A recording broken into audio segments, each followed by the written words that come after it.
बांग्लादेशी वज़ीर-ए-आज़म हसीना वाजिद मुस्ताफ़ी हो गई हैं। क्या समझते हैं आप, कितनी अहम डेवलपमेंट है ये?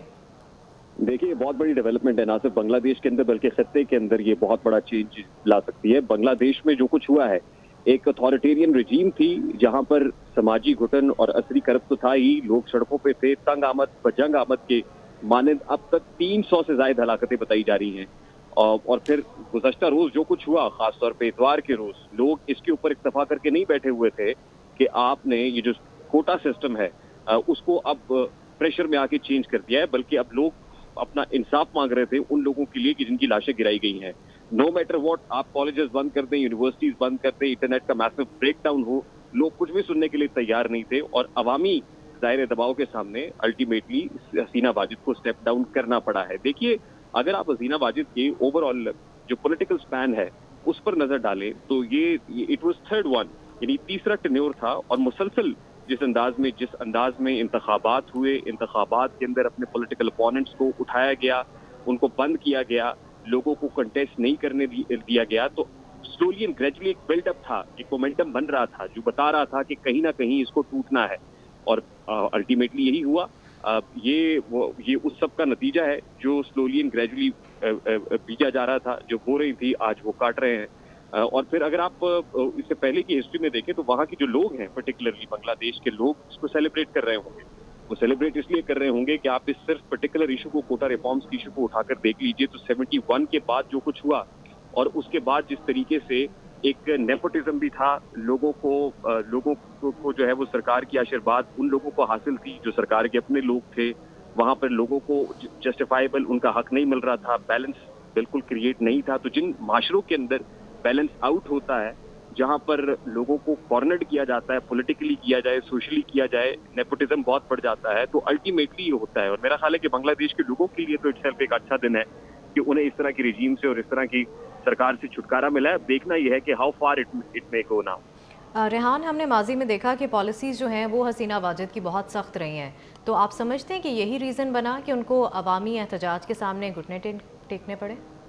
देखिए, सर्टेनली जिस लेगेसी को वो कैरी करती है, मेरा ये ख्याल है कि जिस लेगेसी को जो उनको विरसे में मिली थी वो उन्हें कैरी किया। और अगर आप पर्टिकुलरली कोटा रिफॉर्म्स के एजेंडे को ही लेकर देख लें तो जिस अंदाज में अवामी एहतजाज में खड़े होके हसीना वाजिद जो स्टेटमेंट देती हैं और उसके अंदर उनको ट्रेटर्स कहा जाता है, रजाकार कहा जाता है, वो एक ऐसा जुमला था। यहाँ पर भी जो लोग अपने हक के लिए सड़कों पर निकले थे, उनकी अपनी पॉलिटिकल पार्टी के लोगों ने जिस अंदाज में उन निहत्ते तलबा के ऊपर तशद्दुद किया, just for their political gain, just for their vested interest, वो अवाम की गैज़ो गज़ब का एक बहुत बड़ा जो है वो शाखसाना बना।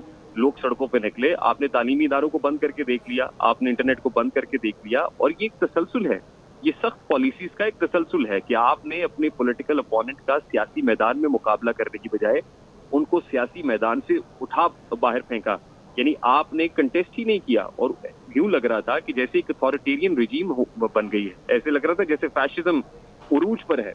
तो जाहिर है कहीं ना कहीं उसका कोई ना कोई अंजाम तो होता है। और आज ये उस ब्रूटल सरकार का, उस सिस्टम का, उस गवर्नेंस का जो है वो अंजाम होता हुआ दिखाई दे रहा है और पूरी दुनिया देख रही है। रेहान, 45 मिनट्स का वक्त दिया गया था फ़ौज की जानिब से हसीना वाजिद को, और कि वो चली जाएं, मुल्क छोड़ दें, तो हसीना वाजिद जो है वो फ़ौजी हेलीकॉप्टर में भारत रवाना हुई हैं और उनको तकरीर रिकॉर्ड कराने का भी मौका नहीं दिया गया।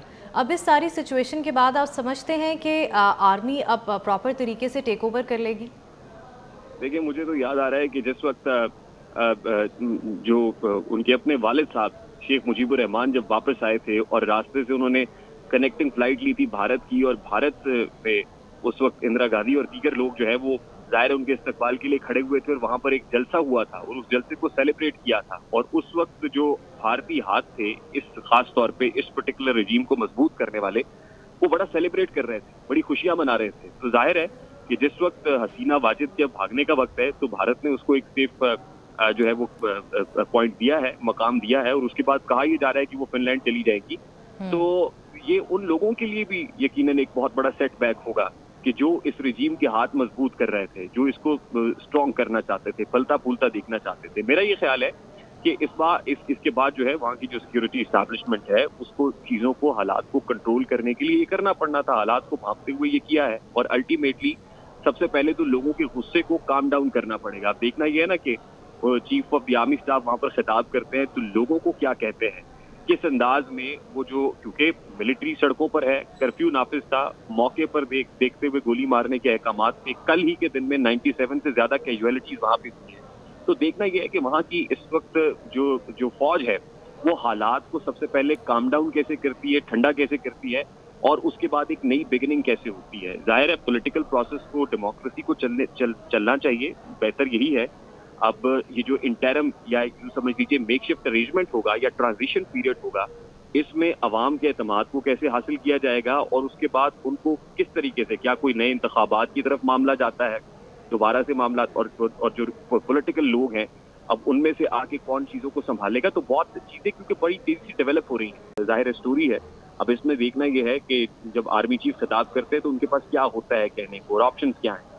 बिल्कुल, minute to minute situation change हो रही है बांग्लादेश